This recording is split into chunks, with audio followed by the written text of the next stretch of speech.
Aquí hay tormenta de cerebros. Hoy vamos a hablar de la arquitectura y el príncipe.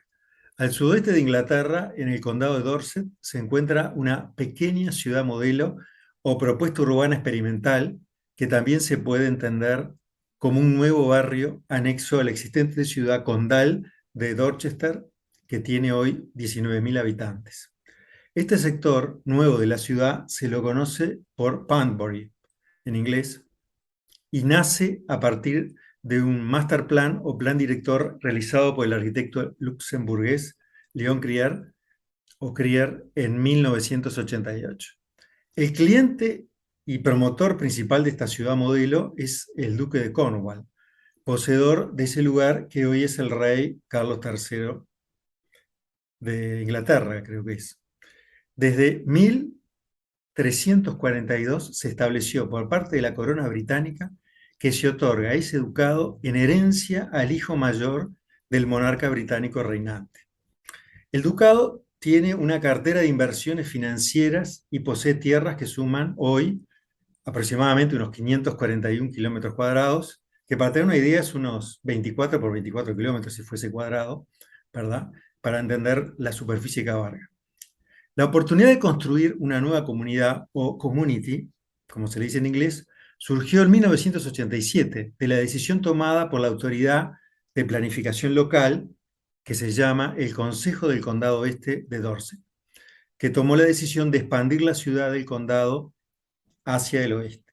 Según el sitio web oficial de Panbury, es una especie de pequeño hogar isla, donde hoy habitan 4.600 personas, que son ya residentes permanentes, proporciona trabajo en forma de empleo a 2.400 personas que básicamente se dedican a trabajar en tiendas o comercios, en el rubro cafetería y otros servicios y proveedores, oficinas y algunas fábricas. Y tiene cerca de 200 personas que trabajan en la construcción. Y además algunos trabajan por su cuenta, no están en régimen de dependencia y también hacen trabajo a distancia en su casa. Philip Spencer, en el programa de la BBC History of Britain, en 100 casas, en 100 Homes sería, ¿no? En el Canal 4 dijo en 2019, sin duda se inspira en el pasado, pero creo que podría ser un plan para el futuro. También en el sitio web oficial de este asentamiento se dice que está incorporando cajas para el hogar de un tipo de ave que se llama vencejo, que es similar a las golondrinas. Los comercios son tiendas que tienen una política libre de plástico. Se permite en las casas solo usar ventanas de madera, o sea, no se puede usar ni plástico, ningún tipo de plástico ni aluminio. Y para poder llevar a cabo toda esta serie de reglas, se acordó un documento que se llama el Código de Diseño y de la Comunidad Local, que pretende dar confianza a que llegue a ese lugar, que se mantendrán los estándares que se establecen hoy para el beneficio de la comunidad. Este código es análogo a otros que existen en otros lugares de Inglaterra que se conocen como áreas preservadas. Y según esa lógica de la política inglesa, no es definitivo, sino que es actualizable. Estas áreas a preservar o conservar son lugares que, según, digamos, el acuerdo, digamos, británico, tienen algo especial tanto en la arquitectura como en lo histórico y se deben proteger por el valor que les da la condición de única. Pero volvamos a Krier, para ir completando esta reseña del tema de hoy. Este es un arquitecto que en la actualidad tiene 76 años, casi la misma edad que el rey. Cobró fama hacia los años 70 del siglo pasado por sus dibujos de trazo limpio, generalmente vistas aéreas de espacios urbanos que sobrevolaba un aeroplano de los años 20 y a lo lejos a veces se veía un globo aerostático. También su fama se cimentó en la condición de buen polemista, postulando sus ideas en un libro clave que se llama La arquitectura de las comunidades, que se publicó en 2009 y recién en 2013 se publica en español y se lo traduce como La arquitectura de la comunidad, la modernidad tradicional y la ecología del urbanismo. Su frase más polémica es: no construyo porque soy un arquitecto, y se lo ubica en el lugar de la salvaguarda de la arquitectura clásica, vernácula y del urbanismo tradicional de las ciudades. Bueno, ese es nuestro tema de hoy. Bueno, ¿cuál es el tema entonces? Porque son tantos. Hay un príncipe que promueve un plan urbanístico. Hay un arquitecto que se hizo famoso por decir que no construye y por hacer dibujos. Y bueno, no sé cuál es.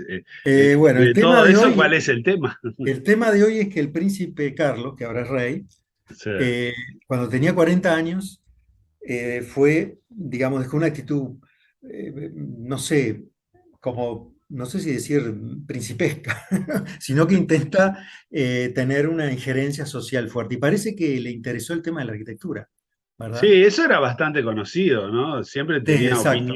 opiniones sobre el ambiente y el urbanismo y todo eso, ¿no? Exactamente. Pero bueno, a raíz de que es coronado, resurge esto. Y bueno, no sé, yo en los medios locales no vi que hablaran de eso, pero en los medios internacionales hablan de este tema. Ah, sí, hablan de... Sí, Sí. sí, en el País de Madrid sale, en el Confidencial, en la BBC, en el New York Times, todos retrotraen a esa postura del príncipe. Entonces, ¿a dónde va el tema? ¿Cuál es el punto? Y ahí que creo que digamos, se juntan, por lo menos para mí se juntan, no Claro, sé lo que claro, intento sí. hablar, ¿no? Yo los vi que se juntaban. El tema pasa porque este señor indudablemente estaba en una situación de poder, ¿verdad? El Antes y rey, después. decís. El rey, claro, pero cuando era príncipe también. Entonces, Claro. tercia en una discusión por la cual se hizo famoso todo este asunto, que termina después en digamos, en esta intervención, en esta especie de ciudad ideal, como le llama él, que Claro. fue a raíz, lo que provocó todo el escándalo fue la, digamos, el proyecto en la Trafalgar Square, de la Plaza Trafalgar, de la National Gallery, un museo muy importante en Londres, que se Ujú. le iba a dar a un grupo de 3 arquitectos que hoy nadie se acuerda de ellos, ¿verdad? Porque, ¿qué pasó? Era un proyecto, digamos, con fachadas vidriadas, que ponía en evidencia en ese lugar que predomina cierta altura, un edificio con una altura importante, que jugaba una geometría, digamos, que era muy limpia, hoy diríamos muy minimalista. Y bueno, el Vos decís rey, que, pará, ese eh, fue un no, proyecto que se había prácticamente adjudicado, ¿no? exacto, se ve prácticamente adjudicado. Y el rey, el príncipe, bueno, en ese entonces empieza, estamos hablando de los años 80, empieza a terciar, ¿verdad? Con sus opiniones y logra finalmente que se le otorgue a 2 arquitectos norteamericanos, a Robert Venturi y Scott Brown, que era su pareja en ese entonces. Y Ujú. hacen la intervención que existe hoy, que está dentro de un tema que nosotros ya hemos hablado acá, que es Sí. la posmodernidad, muy de, digamos, es un edificio que es una reforma, eso le llaman el ala, ¿verdad? De la National Gallery, que visto de afuera está en un lenguaje, y acá pasamos a uno de los temas que es lo que está en cuestión, si la arquitectura es un lenguaje, o sea, si la arquitectura usando determinados códigos visuales se emparenta con lo que existe, digamos, de alguna manera se mimetiza, y en este caso básicamente se queda una arquitectura clásica, o sea, responde a, ¿qué decimos con eso? Y a la lógica que viene de un orden que generalmente está en base a la columna, el orden, digamos, está organizado en 3 partes, como la propia parte de la columna, ¿no? La base, el desarrollo y la terminación o capitel, que a su vez genera dimensiones geométricas controladas, una cierta armonía. Bueno, y el príncipe consideraba que eso era lo adecuado para usar en ese momento. Bueno, eso, por supuesto, te imaginas que enfureció a los arquitectos de fama internacional, que muchos además trabajaban en Londres. ¿No? Primero, porque lo hace del lado del poder, después porque habla del lado del gusto, porque opina. Acá vamos a un tema, por eso digo que revuelve muchas cosas, ¿no? Claro, claro. ¿Quién es él para opinar sobre estos temas? ¿Cuál es el peso digamos, de su opinión? Pero bueno, después estuve Bueno, buscando por son dos ahí. preguntas, ¿no? Porque ¿quién es él? El mismo que yo qué sé, yo puedo opinar también, o puedo, bueno, sacarle la profesión, que hay gente que cree que eso puede influir en Sí, todo el asunto, pero este, cualquier ciudadano puede opinar. Eso por un lado, ¿quién es él para opinar? Un ciudadano. Bueno, y por el otro lado, claro, él está opinando desde un lugar muy poderoso. Yo creo que por eso es que muchos arquitectos reaccionaron, porque dicen, bueno, este no sabe y tiene una fuerza que no tienen los ciudadanos comunes. Y por lo menos, bueno, nosotros tenemos la fuerza de la razón, los arquitectos, digo, la razón en el sentido del conocimiento, ¿no? exactamente. Ahora, hoy se vería distinto eso, que en los años 80 era una cosa, y ahora me da la impresión de que hay, acerca de esa intervención específica, ¿no?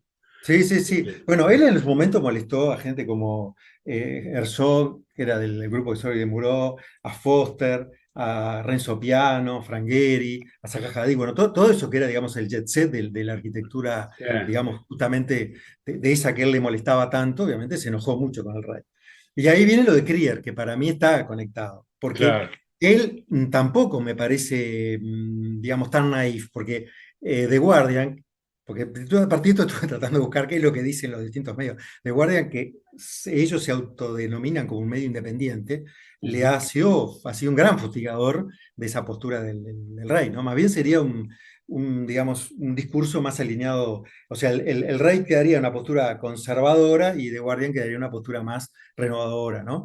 Y entonces, bueno, fustigó, porque claro, el rey tuvo un desaguisado, capaz que no fue muy, ¿cómo te diría?, muy oportuno, en la cual de una conferencia poco tiempo después y habla del forúnculo, es decir, queda tan enojado con esa arquitectura que es como si te saliera un forúnculo en la ciudad. Y a partir de ahí, claro, lo que fue dio más rabia, porque ahí hay un artículo además en la revista española Architectural Review, digo, Arquitectura y Vivienda, que toma este tema, no Architectural Review, que es otra revista, no sé, que dice que en realidad fue muy interesante porque el príncipe en ese entonces logró que el público estuviera de su lado. O sea, sí, él de claro. alguna manera conectó más con lo que veía como digas, la mayoría de Pero los usuarios. eso no es sorprendente, porque en general, digamos, sobre todo el público inglés, es bastante conservador, no les molesta seguir andando por la izquierda y tener la libra y toda la historia, y tener un rey, yo qué sé. O sea que son muy tradicionalistas, pero ahí creo que era populista en ese sentido el rey, pero creo que el príncipe, digamos, en ese entonces. Sí. Pero me parece que el tipo lo creía realmente, estaba convencido de ese asunto. No, no, yo creo que Viendo lo que pasaba, yo qué sé, este, hay soluciones como la del Louvre, ¿no? En París, que es de esos años más o menos, ¿no? esos años, exacto. Este, que para mucha gente fue muy complicado. Y con todo, uno ve eso y ve que el arquitecto tuvo un cuidado quirúrgico en no molestar, digamos, en hacer algo que no se ve, ¿no? Una cosa así. Pero claro, les da miedo, les da terror a esa gente que se basa, su lugar en el mundo se basa en la tradición. Si empezás a destruir tradiciones, escúchame, lo pones en peligro de alguna manera, ¿no? Y bueno, y ahí es donde viene el tema digamos, de estas posturas digamos, mejor dicho, ese alineamiento de las posturas atrás del discurso del rey, que bueno, muchos han visto que es la vieja tradición inglesa que viene, porque él rescata de alguna manera, a partir de ahí, que cuando se conecta con Krier, que Krier es de alguna manera, podemos decir, un neoconservador, pero Sí, inteligente en su discurso, polemista, que rescata el valor, digamos, de los enclaves urbanos donde hay algo que el príncipe, y ahora supongo que el rey debe seguir pensando lo mismo, que es la escala humana. Él dice que estas ciudades han alterado o han pretendido alterar algo que era quizás el logro mayor que tenía. ¿Qué quería decir con la escala urbana? Y bueno, que hay, también insiste él mucho en la armonía, que hay una unidad, digamos, de ese espacio urbano, en las proporciones que tienen el espacio de las calles, la altura, que está controlado, digamos, que hay vos ves digamos, no es que sea monótono, pero hay una unidad en la diversidad, y bueno, cuando aparece esa irrupción enorme de algo vidriado que rompe el skyline, ¿no? El que se llama la línea, digamos, de ese paisaje urbano, cuando lo ves a lo lejos, obviamente genera una irrupción, ¿no? Por ejemplo, hay un gran enojo en Londres con un edificio vidriado que muchos dicen que es como un celular, que es de Viñoli, del mismo que hizo el aeropuerto Carrasco, ¿no? el que rompía autos y que Sí, sí, derretía, si el que claro, derritió el Jaguar. exacto, porque según la curvatura de eso generaba una concentración de calor, ¿no? Y bueno, pero más, ese, por ejemplo, recibió, porque a raíz de la polémica, del polémico discurso del príncipe, se estableció el premio Carbunclo, que lo daban, supongo que no los arquitectos, para, digamos, colocar la cocarda a aquel edificio, aquella cosa que había sido digamos, la propuesta urbana más desafortunada para el público en aquel momento. El También acá, edificio ese que vos decís de Viñoli, se ve ahora en casi cualquier perfil de Londres que se ponga, es un edificio que está como al revés, más ancho arriba que abajo, tiene ujú, una fachada en curva y se hizo famoso porque esa fachada hacía un efecto lupa y concentrando los rayos del sol justo pegaba la vereda enfrente bueno, hubo protestas y hubo un juicio y el arquitecto tuvo que cambiar, no sé cómo fue la solución que encontraron, pero creo que con un material especial para reducir la reflectancia de los vidrios, no sé, pero les costó bastante, ¿eh? costó Hace poco bastante. se vendió en unos cuantos miles de millones de dólares ese edificio, Sí, de sí. paso, ¿no? No, no, por eso, sí, sí, no, no, no es un tema menor. Bueno, y después No, viene el otro asunto que no estaba en los 80, que es lo que creo que tú quisiste decir, que hoy este discurso sería más de recibo, y sí, por eso empecé hablando de esto que rescatan cuando hablan del rey que tuvo injerencias arquitectónicas, que es el tema de la sensibilidad, llamémosle por lo ambiental, porque él insiste, tiene un discurso muy bien armado, además obviamente está asesorado, porque cuando claro. habla de la huella de carbono, que dice, bueno, traemos una cantidad de materiales, ¿qué es la huella de carbono? Que estamos gastando combustible fósil, ya sea tanto para fabricarlos o para trasladarlos. Es decir, si traemos Claro, cosas de China, ¿cuánto gastamos en combustible? Después estamos siguiendo apostando a una industria que capaz es buena para ciertas cosas, pero genera también contaminantes en otros aspectos. Entonces, bueno, también eso ha provocado una distorsión en el mundo del trabajo. Entonces vuelve a aquella cosa que era bien del discurso inglés también, que eso es muy inglés, de la artesanía, de los oficios y de rescatar las pequeñas comunidades. Yo a veces me pregunto eso, cómo sería extrapolable a otros lugares. Yo, leyendo todo esto, decía, claro, para nosotros todo esto tiene un cierto sabor colonial, porque ¿cuál es nuestra tradición desde el punto de vista claro. arquitectónico? ¿No? ¿Viste? Cuando ahí se nos empiezan a entreverar los cables, mirados de este lado del mundo, ¿no? O acá hubo un intento, por ejemplo, en la arquitectura del ladrillo, cuando también más o menos por aquellos años se hablaba de un material que era propio del lugar, el ladrillo de campo me estoy refiriendo. Acá puedo pensar en Dieste, puedo pensar en la Iglesia Atlántida como, digo, el premio que recibió después como reconocimiento de Patrimonio de la Humanidad, puedo hablar en alguna de las propuestas de Mario Paicía Reyes, pero también ahora, ya desde hace un tiempo, que muchos, digamos, se han informado, muchos han ido a estudiar a otros lados y han vuelto acá, se está hablando de lo que se llama la arquitectura en barro, que en realidad es arquitectura en una pasta cerámica que no está, digamos, cocida a alta temperatura. Bueno, esa es nuestra arquitectura, ¿se entiende? Vernácula. Y aquí viene la otra palabra que utiliza el príncipe rey, que molestó tanto, que es lo vernáculo, que está muy conectado también con el lenguaje. Y él fue muy Claro. polémico, pero después vamos a hablar porque llegó a los 10 principios, que también supongo que estará muy asesorado, porque lo formuló. Y lo de vernáculo viene del mundo del lenguaje. El vernáculo es el lenguaje propio de un lugar. Y la etimología está conectada con el lenguaje de la propia casa. Entonces, claro, para un inglés existe el lenguaje vernáculo, ¿no? En la Claro. arquitectura. Pero yo me pregunto, ¿para eso es extrapolable a cualquier, ¿no? Capaz que, no sé, en lugares muy, muy remotos del mundo impensados, capaz que sí, capaz que en África existe, probablemente, ¿no? Cuando hablamos de Sí, aquel, del premio Prize de la arquitectura, ¿no? claro, sí, sí, sí. Sí, bueno, es el centro de una cantidad de discusiones muy interesantes, ¿no? Porque, bueno, al final, Dieste usaba, no sé, qué ladrillos, cocidos en un horno a gasoil, de pronto, ¿viste? Importado. Entonces, yo qué sé, bueno, el ladrillo de campo, no, se hace con las ramas y yo qué sé, se cuece con su propio contenido. Pero es muy discutible todo eso, porque además, de hecho, puede ser una cosa local, pero ser muy perjudicial para el mundo. Yo qué sé, ¿no? Ujú. Este, en fin, es sumamente discutible. Pero vos ibas a hablar o sea, empezaste hablando de una localidad y un lugar Claro, sí, específico que hizo Krier, ¿no? exacto. Pero antes de que sigas con eso, yo debo interrumpirte para pedirte que vayamos a una pausa, porque Perfecto. estamos terminando el primer bloque. Así que si te parece, Bien, hacemos y en una la pausa vuelta y arrancamos con Krier.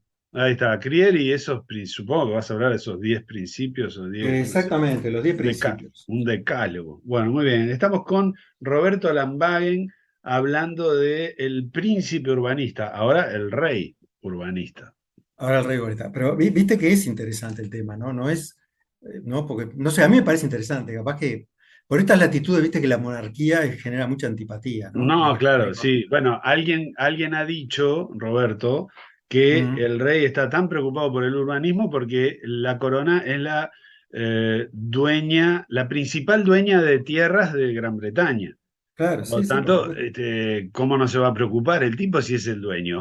¿No? No, sin Entonces, duda. Y- bueno, vamos a la pausa, si te parece, y seguimos a Vale. la vuelta. Alerta. Estamos en Tormenta de Cerebros.